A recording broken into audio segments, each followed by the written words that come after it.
I asked him a question. I said, "Are you telling me what I can and cannot say in my own classroom?" At which point he shut down. Welcome to the Lions of Liberty podcast. Here is your host, your guide, your shining beacon of liberty, Marc Clair. Welcome back, my Liberty Lemonheads, to the Lions of Liberty podcast. As always, your home for great conversations about the ideas of liberty.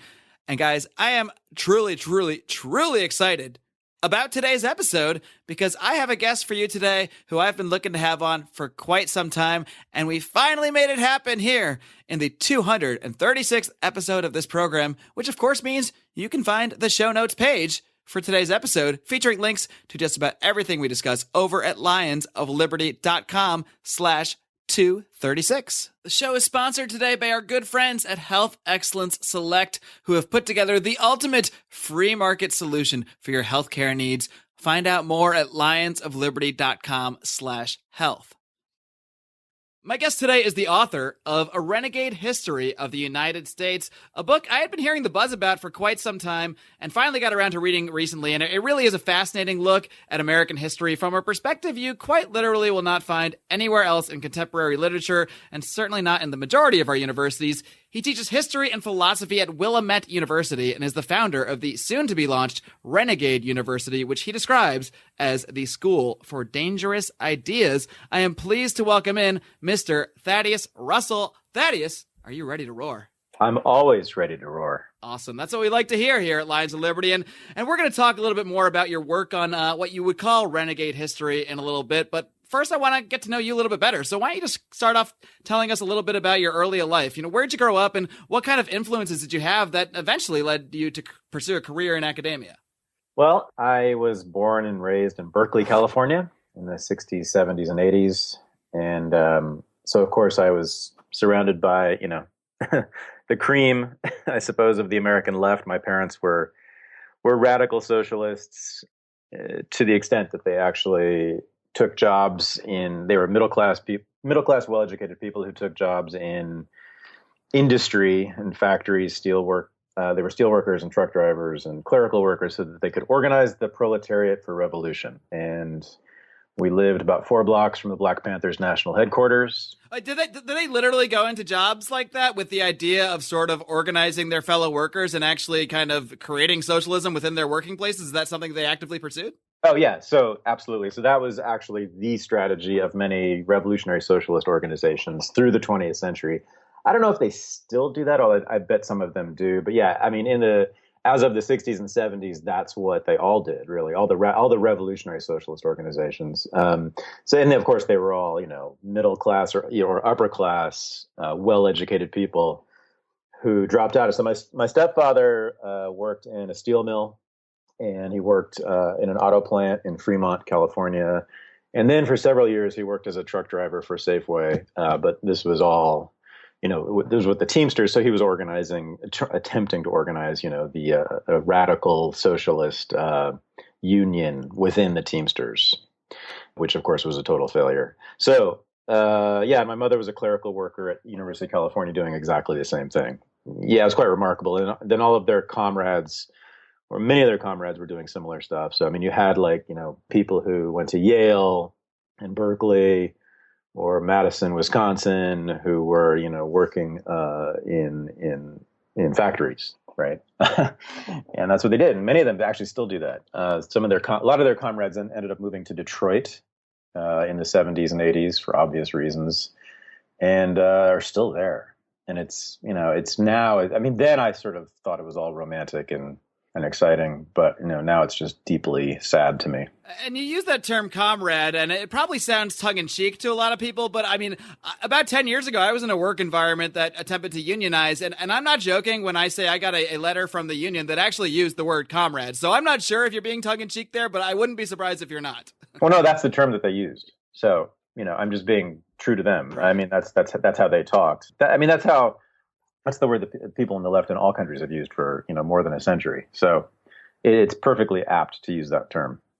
So obviously, I've been following your work and following on you on social media, and I know that you're not a socialist. So when did that sort of perspective start to change for you? When did you start to question a lot of the ideas that you were raised around?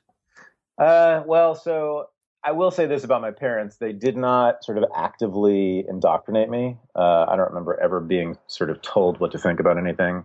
But of course, I was nonetheless surrounded by it. So I just assumed that was what good people did. They became socialists. And I held that idea all the way through college. In fact, that was my mission in college, was to, first of all, learn what socialism was, and then to become a socialist. And that's what I did.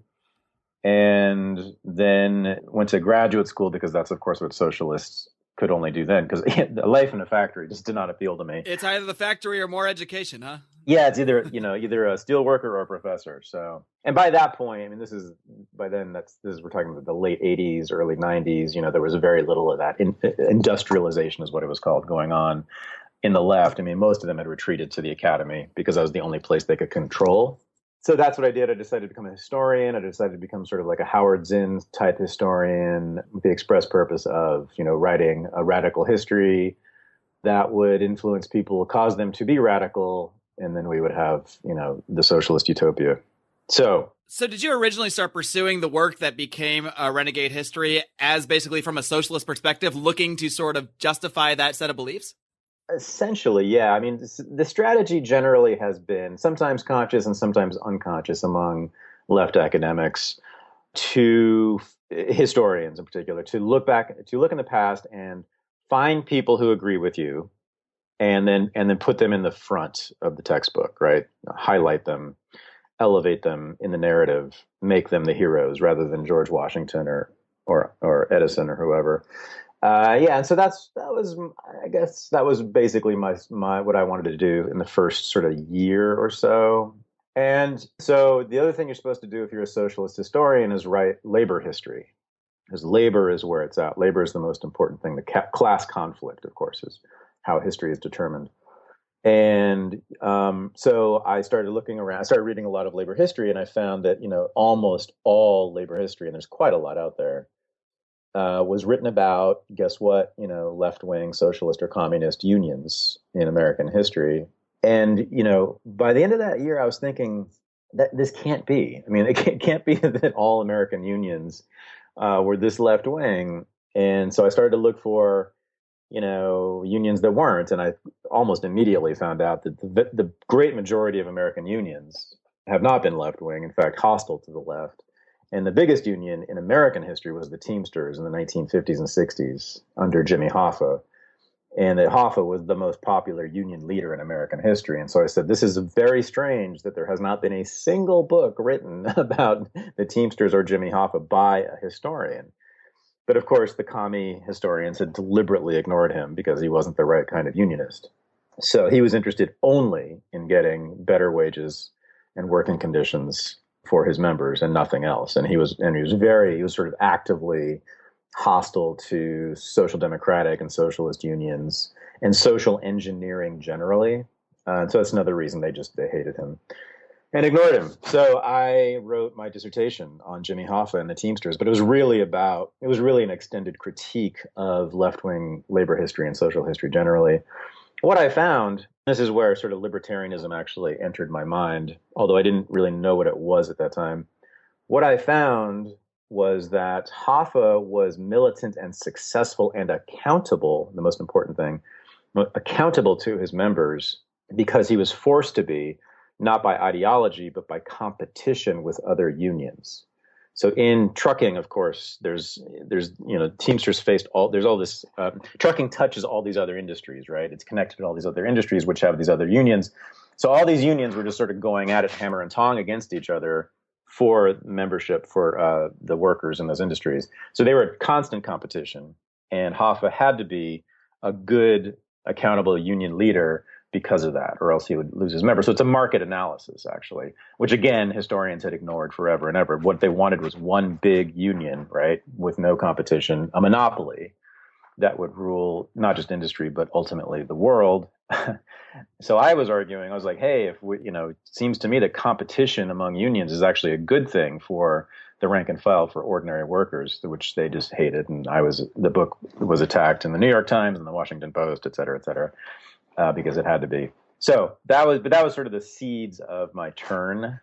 And then I became interested in foreign policy and began to notice that progressivism in particular was inherently imperialistic. The idea being, of course, that we, the elite, need to uplift the masses in the ghettos, but we also need to uplift the masses everywhere we find them.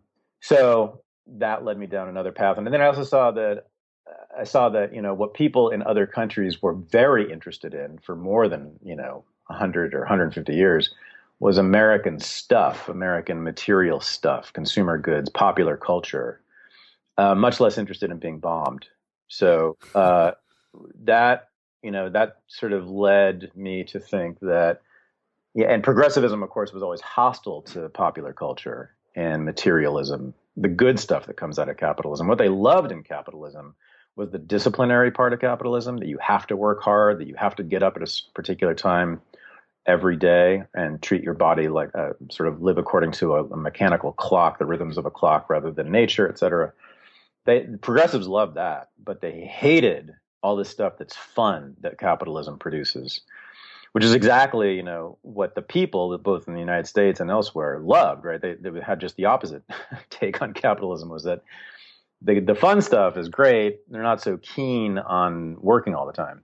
That really ties into a lot of the themes in your book. The idea that, a lot of the kind of the founding fathers and people of that time were very obsessed with the idea of work, of hard work, of having to go and get up and do your work from 9 to 5. And that was seen as really a quality to aspire to, whereas pleasure and, drinking, booze, prostitution, sex, these were things that were really looked down upon by many of the political elites. Right. Yeah. So that is exactly a major theme in the book. Yeah. So that's one thing that's unified a whole bunch of groups that you would never otherwise connect. The founding fathers, the Ku Klux Klan, Martin Luther King, all agreed on that. They all agreed on that the Puritan work ethic or the Protestant work ethic, the idea that one should work hard no matter what one gains from it, was central and great. And the nuclear family ethic, the idea that, the only way to be a healthy and fulfilled individual is to live in a nuclear family for your entire life. They all agreed on that. They were all also nationalists. They also believed that one should sacrifice oneself for one's country. Right. I can see why your work is controversial to many, because you just compared, Martin Luther King and the Klu Klux Klan.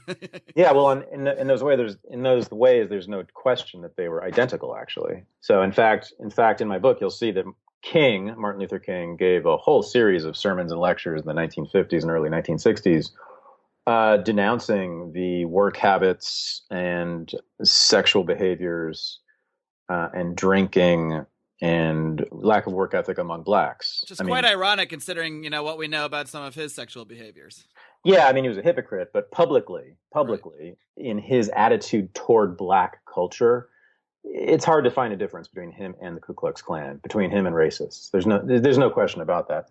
Even now, finally, there are even some sort of black radicals who have begun to see this as well, and they call it now respectability politics, what King was putting forward. But yes, so if you connect this to capitalism, it becomes a little more interesting. Daniel Bell was a sociologist, great sociologist of the 50s, 60s, 70s, and 80s. He wrote a very famous essay in the early 70s called The Cultural Contradictions of Capitalism, which everyone should read, and in particular libertarians, in which he argues that capitalism is contradictory in a sense, internally contradictory, that it, as I was saying, it is very puritanical on the one hand, right? It forces you to work hard and to be disciplined and to renounce bodily pleasures and your bodily desires, right? You have to do that in order to sit in a cubicle and work all day, or work in an assembly line all day. So the puritanical side of American culture has loved that part of capitalism, but it simultaneously, as I was saying also, is producing all this stuff that is totally antithetical to Puritanism, right? That goes straight to our hedonistic desires. It goes straight to our basest instincts. It goes straight to, sex and drinking and partying and leisure and fun. And so capitalism is this fascinating system that is sort of always at war with itself. So the founding fathers the Ku Klux Klan, Martin Luther King, loved the puritanical side of capitalism and hated the hedonistic side of it. That really is a fascinating perspective on it because, when they promote capitalism and they promote hard work, they then turn around and seem to have a problem with what the inevitable results of capitalism and hard work are, which is you're going to have more material things. You're going to have more free time on your hand, more money on your hands to pursue, activities of leisure and pleasure. And right. those are the activities that still to this day in many areas are highly frowned upon by the political elites. Yeah, no, I know. It's quite an interesting contradiction. There are a handful of, and I'm trying to remember, just yesterday or a couple of days ago, I heard there's a handful of Christian conservative Republican types who are aware of this. Rick Santorum, I know, is one of them. He has said this many times publicly. I've seen him say it on TV, that the founding fathers were interested in discipline and the renunciation of bodily desires, and he was, and people, thought that people on the left thought he was an absolute retard for saying this. He was completely correct. There just a day or two ago, someone said the same thing. I saw it somewhere in the media. Some conservatives, so some Christian conservative types, social conservatives, know this. They understand it, but most don't. And progressives are completely ignorant to it. And the thing is, progressives, they're essentially conservative in this way. They just don't know it. So they want us to subsume our desires to the interests of the state, to the nation. I mean, this whole Khizr Khan issue and the DNC with Trump insulting the. It's funny you brought that up because I was planning to ask you about that later, but let's just get into it now. Yeah, good God. I mean, so this is a great illustration of sort of how progressivism thinks, right? So we as progressives believe now that the Iraq War was totally unjust, murderous, imperialist, and probably racist in some way or another. That's what we think as progressives. And I basically agree with that. So, but then we find a Muslim who volunteered to fight in that war. And we now claim that he's a hero. And also it's multiculturalism, because we now can say that Muslims are just like us in that they are just as willing to, the logic is just phenomenal. They're as willing to go abroad and kill other Muslims as we are. Yes, to volunteer to fight in murderous, racist, imperialist wars that are unjust. Right. It's like, what do you do then? How do you sort of intervene with these people? I mean, it is disturbing to see this father, and I'm sure he means well, and I agree with actually a lot of what he said about the Constitution, but the fact that he's up there at the DNC, which is coronating Hillary Clinton, an active proponent of these wars, right. is just mind-blowing. Yeah, the contradictions were just staggering. I mean, it's just amazing. Yes. So that's also, it's a form of assimilationism, which is another theme in my book. That, so every minority group, every marginalized, excluded, oppressed minority group in American history has sought to assimilate at some point. I mean, the leaders of those groups, not everyone within them, but the leaders of the groups, every single one of them has at some point sought to assimilate into America, and that means into American culture. So to adopt the norms that we've been talking about, the Puritan work ethic and the nuclear family ethic and the nationalism. And, that has always been seen as essentially progressive, or progressives have always led those, or have always championed those causes, right, of people to assimilate, without ever thinking about how fundamentally conservative, reactionary, repressive, and simply no fun those norms are. That's what really makes me crazy. So the Obamas are a great example of this, right? So they, they're the perfect American family. Obama stopped smoking when he became president. Is that true? I feel like I've heard some thoughts that he still sneaks a smoke now and again. Well, again, like at least publicly. At least, right? As in terms of the portrayal. What matters is what's public, right? So, and like if you read Obama's memoir, he talks about how Michelle hates the fact that he likes basketball. and wishes that he would play the cello instead of pick up a cello instead of a basketball. And is that because basketball is seen as traditionally more related to African American culture, and then that's just not acceptable? Yeah, I mean, it's not just black. It's black, but it's it's also sort of lowbrow.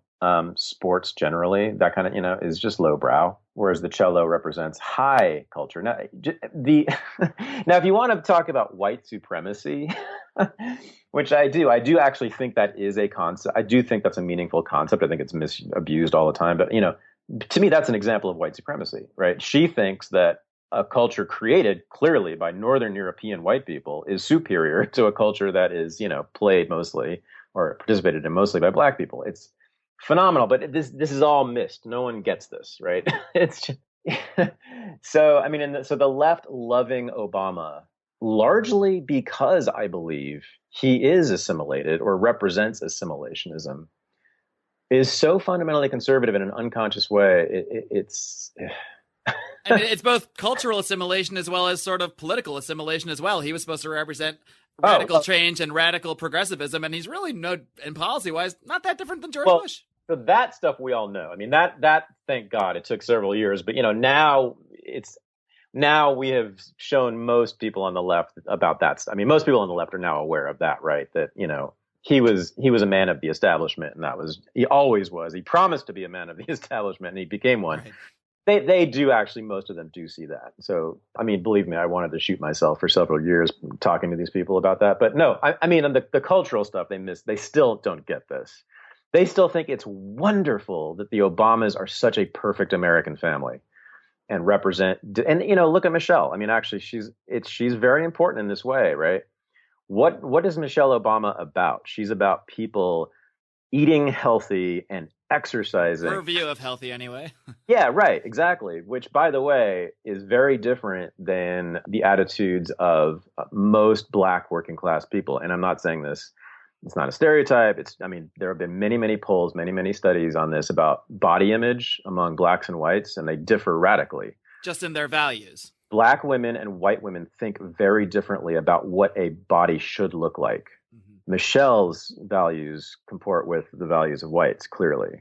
Black women are much less ashamed of their bodies. They're much less ashamed of weight. In fact, they value some weight on their bodies, and white women, generally speaking, do not.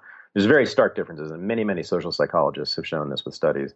Which is sort of an admirable quality in many ways, to not be ashamed of yourself, of who you are. Oh, exactly. Which culture is superior there, right? So, yeah, and Michelle Obama is clearly lined up with white women on that, as has Oprah Winfrey, right? But ask a white liberal woman who they think is just the greatest person on earth, it's going to be Michelle Obama or Oprah Winfrey. Right. And they're also, when they're saying that, they're going to think that, I'm championing a black person that makes me better too.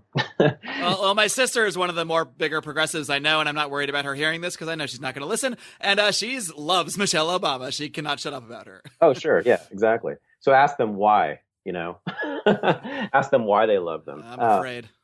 Yeah, well, I think that's why. I think because they are doing what black people are supposed to do, right? They're doing the good things. They're not rappers.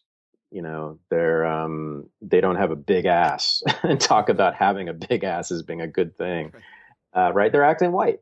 I mean, in shorthand, that's what it is. That's what, by the way, that's the one time I was called in.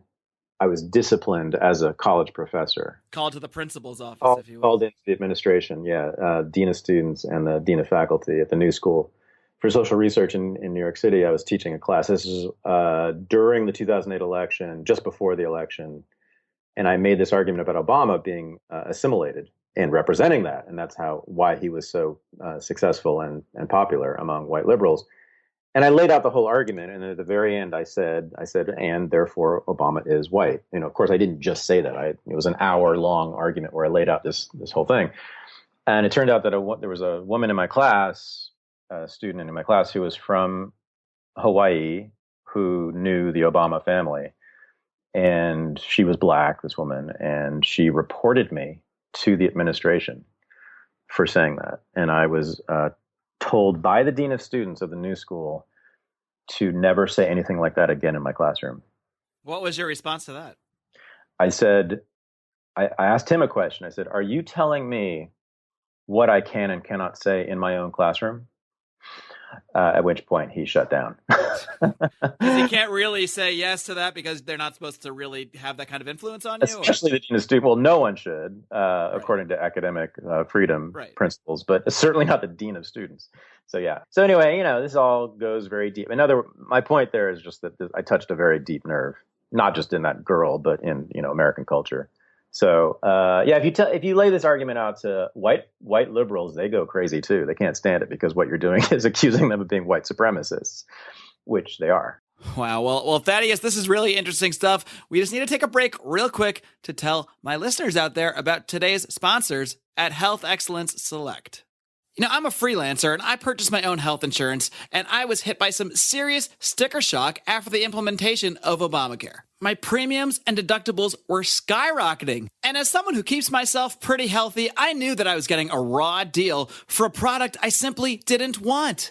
This caused me to seek an alternative, and I found an amazing alternative in the form of health sharing, a killer concept where healthy individuals agree to share their medical costs. That's right, it's a voluntary free market system for paying for your health care that also, thanks to an exemption, covers the Obamacare mandate. Our friends at Health Excellence Select have kicked it up a notch by creating a full service package to handle all of your health care needs. Trust me, I'm not just a proponent of health sharing, I'm also a client. This has been one of the greatest things I've ever done to leave the Obamacare system in favor of what our friends at Health Excellence Select are doing. To learn more, head over to lionsofliberty.com/health. And don't hesitate to give my man Jeff Cantor a call at 440-283-6849.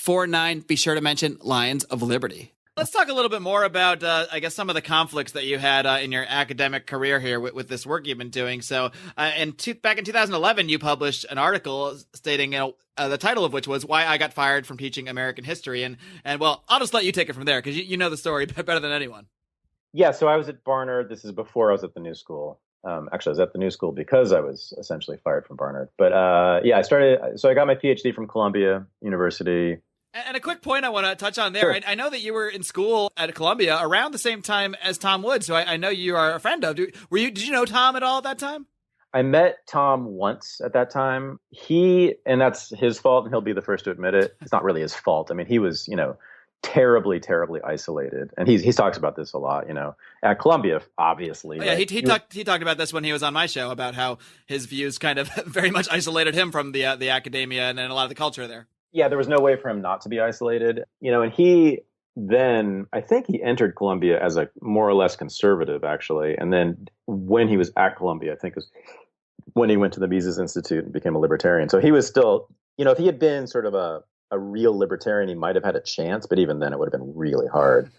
But sort of a conservatarian, whatever he was, there was just no one to talk to.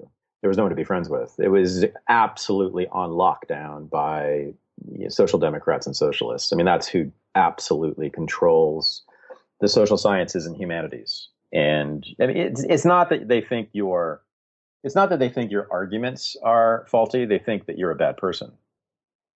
That's the assumption. And I did too. I know this because I was one of them. I mean, I think when I first heard about Tom at the time, I didn't put a lot of thought to it, but I mean, I remember my instinct being, oh, well, he's just got some personality defect. It's a characterological issue. It's not an intellectual or political issue, right? He just can't play nice with others. You don't care about people, right? You're selfish, you're insensitive. Sure, I mean, those are the stereotypes of, libertarians and conservatives. But it's really, really important. I mean, that's actually what they bring to the conversation, which means that the conversation can't happen. Right. So I have another story about that that just happened the other day. We can talk about it if you want, but which it didn't involve me directly, but involved my friend Camille Foster, who's a libertarian. But so I got my PhD at Columbia in 2000, and very luckily I got a job across the street at Barnard College, the women's college, which is affiliated with Columbia. And this is right when I was starting to make my big turn intellectually and politically. I still don't identify. I do not identify as a libertarian, as you may know. I obviously at this point, have many, many libertarian ideas.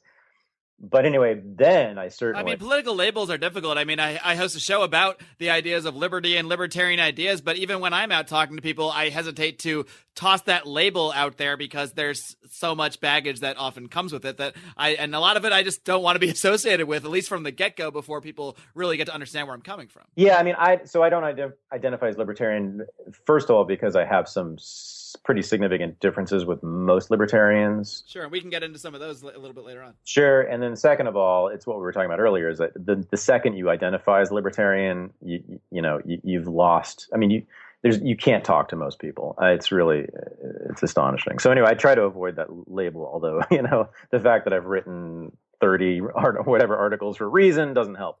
Right. Anyway, the 2001, I get a job at Barnard. I was right sort of in the middle of making a hard turn away from the left and trying to figure out what my politics were. I did come across this idea right around then that the people who had been ignored in American history weren't just conservatives and right-wingers and unionists who weren't socialists, et cetera. It was maybe more importantly, ordinary people who lived outside the cultural norms of American society. The bad people, the lowbrows, the renegades, right? The people, criminals and prostitutes and gangsters and gays before it was cool. Society's ne'er-do-wells. Yeah. I was like, they are not in these books. I had at that point read, 1,000, literally, probably 1,000 history books written by academics in which none of those people are mentioned. Sex wasn't mentioned. I was like, this, we all agree is. And we're all here alive today, so we know they were having it. This is the most important thing in any society. Anthropologists will tell you, sex and sexual attitudes. And I am not kidding. I mean, it was never mentioned. So I thought we were missing a lot here. So I started to look there. I started to look down. Now, at that point, in the late 90s, there was just beginnings. A few historians had just started looking at those groups. But at Columbia, there was nothing going on. Anyway, so I started to look at them, and it wasn't just that I didn't want to just write a history in which I put these people in the narrative and said, "Oh, that's cool. Look, a prostitute's in my book. Isn't that cool?" There she is in the corner while they're talking about the Declaration of Independence. No, yeah, I wanted to ask, or I was interested in whether they actually changed history in some particular way. And immediately I found that they did, in fact, in major ways, and did a whole lot of stuff that they pioneered a whole lot of stuff that we all now take for granted. So I started to build some lectures around that idea and other ideas I was developing, including, my critique of progressivism as being imperialistic, and my critique of the repressiveness and conservatism of left-wing politics. And stupidly, Columbia University decided, because they didn't know what I was up to, they just saw me as a body who was willing to teach. They stupidly decided to give me the Intro to American History survey lecture course, which was required for all history majors at Columbia University. They had no idea what they were doing. Huh? So for 5 years, every history major at Columbia had to take my course, in which I gave the entire history of the United States. So that was when I developed the ideas that became a Renegade History of the United States. It was those lectures. And the class went from, when I took it over, it was 70 to 80 students. By the time I finished, it was 180 students. And, I thought, wow, they like this. This is going well. Did you generally get a positive response from students then? I mean, were there any people that objected to the kind of stuff you were teaching in class just from the student side of things? There's always, sure. I mean, there were, I had, like a Marine who was pissed off at what I had to say about the military, but even he liked it. He liked the class generally. He was just mad about that. But, oh no, it was a very, very popular class, and I became a pretty popular teacher. And so I thought, and so the job I had was a full-time job, but it was not tenure track. It was a sort of a contingent job where they gave me a 1-year contract, and then they saw that I was doing well, and then they gave me a 2-year contract, and then they gave me another two-year contract. But it wasn't tenure track, so there was no security there. After 4 years, that job, that line became a tenure track line, which meant that they had to do a national search to fill the job that I was doing. But I was, of course, invited to apply for that.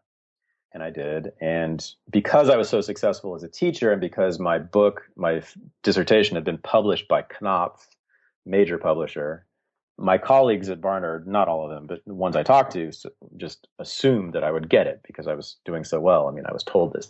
One of them said, "Oh, this is just pro forma. There's no way you won't get this job."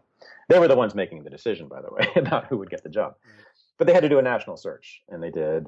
And I was, got an interview, and then I was allowed to give a job talk, which meant I was a finalist. It's like 4 or 5 people were finalists. And I had to give a lecture to the faculty. And until that point, sort of meant to be a sample lecture of what you would teach in your classroom then, essentially? No, it's meant to be a sample of your scholarship. It is, okay, supposed to be crafted for them to prove, why you are the right man for the job. Yeah, because they're only interested in scholarship. They could care less, really, about how well you teach. But so that's somewhat disturbing. Oh my God, if you want to talk about higher education, we can go on and on about that. Right. If you've been to college, teaching is terrible. Yep. Teaching is terrible. I can attest. A lot There's of it was. very, very.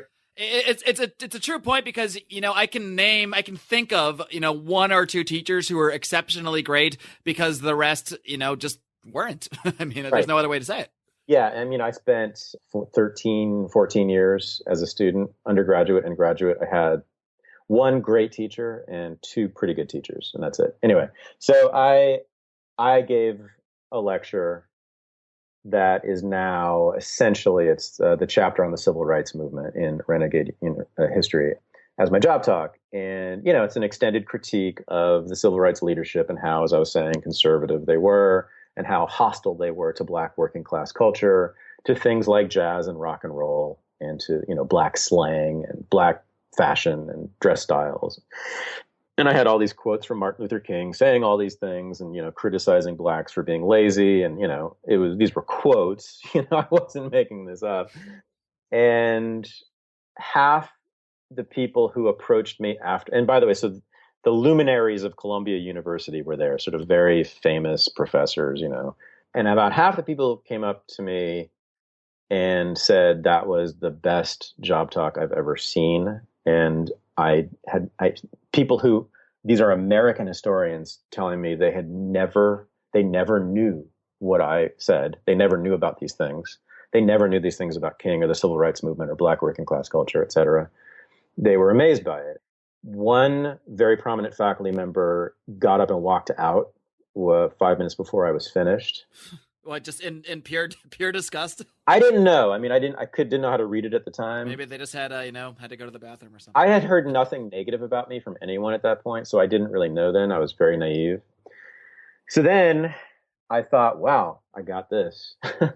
And I didn't get it. I was told a few weeks later that someone else was hired. They hired someone, or they offered the job to a woman who I went to Columbia with, who was a graduate student with me, who had not finished her PhD yet. I had already not only finished, but published it as a book. She also didn't teach. It was an American Studies position, and she did not teach American Studies. She didn't do cultural history. She did economic history. How drab. And she happened to be a Black woman. So it became clear to me that was at least part of it.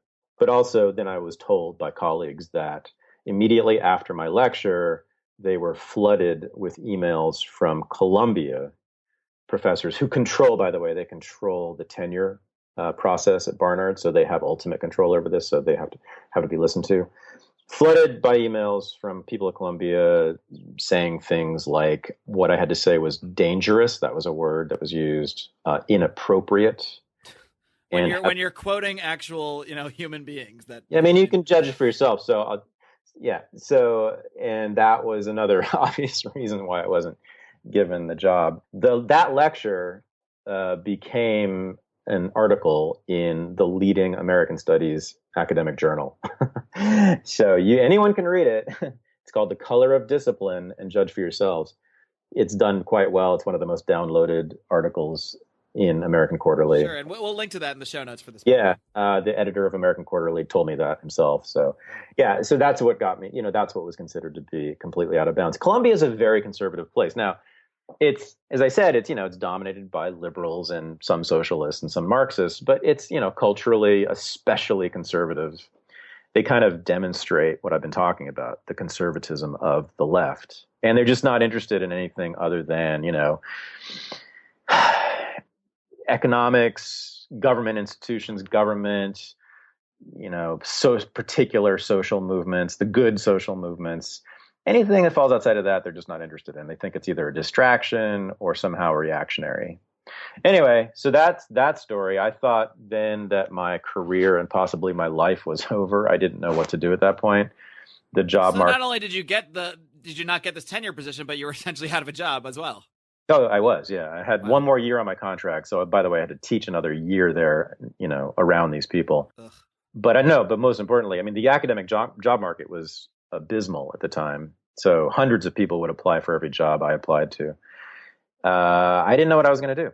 And I had a 2-year-old son at the time.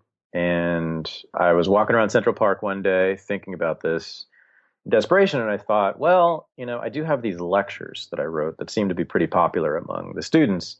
Maybe I could turn them into a book. And because I was living in New York City, I happened to know some people in publishing. And I told them this idea, which was a really, really rough idea at the time. And they kind of latched onto it and loved it. And pretty soon, I mean, within just weeks, I had an agent. And then, several months later, I wrote a book proposal. And then several months later, I got a very nice deal with Simon & Schuster for Renegade History. So that was a massive turning point in my life, obviously, and so there you go. Did the success of your book did that lead to your ability to get back into academics then? Oh no, it's hurt it. Are you kidding? No, it has just the opposite effect. No, so academics are afflicted by terrible envy. Of anyone. So they're like, oh, this guy's getting success with this thing. Well, we don't want him around. Yeah. So it's well known that people who publish with commercial presses, are kind of looked down upon, but it's mostly because of envy. And what's interesting, one of the interesting things and sort of depressing things about Renegade is that it has been just completely ignored by academia. There has not been a single academic review of it. I have seen no public commentary on it by any academic. Not even negative commentary. They just ignore it. Yeah. I mean, maybe that's a good thing. I mean, nothing negative, nothing positive, just nothing. The New York Times did not review it. The Washington Post did not review it. The New Yorker did not mention it. And the sales of this book are kind of in the area that would typically justify some sort of review acknowledgement. Isn't that right? Oh, yeah. Well, I mean, it's a major publisher. Yeah, sure. I mean, yeah, absolutely. It's sold much better than most books that are reviewed. The vast majority of books that are reviewed. It's not a bestseller, but it is. I know that it has sold far more copies than most books that are reviewed in the New York Times. There's no question about that. Anyway, so it's all been grassroots and word of mouth, and blogs and podcasts, and people just finding out about it and talking about it among the media rebels, if you will, the renegades. Yeah, which has been a really great thing, and I get a lot of the fans of the book are people who are very, very smart. They're basically intellectuals, but they're mostly self-taught. People who had sort of either a bad experience in college or didn't go to college.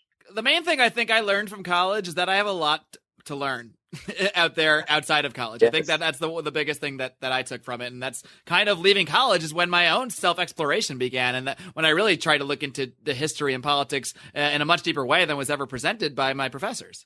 Yeah. Yeah. I mean, again, I'm really glad I went to college. I learned a lot there, but most of it was that Antioch, the college I went to in Ohio, basically just gave me a lot of freedom. And so I just sort of went into the stacks and read on my own, and thought on my own. And, I was just sort of allowed to do that and encouraged to do that, which public high school did not do at all. So that's really what was great about it for me. And that I was around other people who had similar interests, who were interested in politics and philosophy, et cetera. So college is not worthless, but boy, it's got some problems. All right, guys. Well, if that seemed like an abrupt time to cut off the interview, if you're thinking you didn't even say bye to the guy, what's wrong with you? How rude? Well, have no fear. because Thaddeus Russell was very, very generous with his time with me, and we actually went on a lot longer. Now, as you know, I usually keep these shows around 35, 40 minutes or so, and I like to keep everything pretty digestible for you guys. I like you to be able to listen to everything we offer. I want you to be able to squeeze it into your schedule. So I decided to split this one up into 2 parts. That's right. Part 2 of my interview with Thaddeus Russell will be airing this coming Wednesday on episode 237. So be sure to tune in back for that. And if you're not happy with that decision, if you wish I just put it all in one episode and left it all here out for you, well, I'm sorry, but there is a way. You can tell me that. You can come on over to the Lions of Liberty Forum, our private group on Facebook. Just type Lions of Liberty Forum into your little search bar on Facebook, or we'll also link to it in the show notes for today's program, lionsofliberty.com/236. You can also send me email, hate mail, feedback of any kind is welcome. You can send it directly to me at Marc, M-A-R-C, at lionsofliberty.com. Now, the best way to make sure you don't miss the rest of this interview with Thaddeus Russell is by hitting that subscribe button on iTunes, on Stitcher, wherever it is you listen to this program. You can find us on Google Play now as well. Hit that subscribe button, and while you're there, if you could leave us a 5-star rating and a great review, it will do wonders for putting us in front of more people, because that is how iTunes and Stitcher calculate what shows to push up, what shows to promote more. So it really does help when you guys go out there and do this. I know that a lot of you have been helping out and have been giving us reviews, giving us ratings. I appreciate that so freaking much, guys, because that's what allows me to know that this is working, that we're spreading these ideas, that we're advancing this conversation. Now, I got to be honest, I'm doing a lot of traveling in the month of August, so splitting this interview into 2 parts, it does actually help me a little bit, helps ensure that I get you all the content that you're looking for here at Lions of Liberty, and to continue these great conversations. That's what I strive to do. So I figured it would be better to split this thing into 2 parts than risk not having a show one week or something like that. So please do tune back for more from Thaddeus Russell, because we have so much more to get into. We barely scratched the surface of his book, A Renegade History of the United States. We're also going to discuss some of Thaddeus's objections to libertarianism. We'll get into that a little bit, and we'll also talk, of course, more about Renegade University, which should be really fascinating. To see that Thaddeus is actually taking these ideas and launching them out on his own, I'm pretty excited about it. So, guys, tune back in this coming Wednesday. Until then, live long and live free.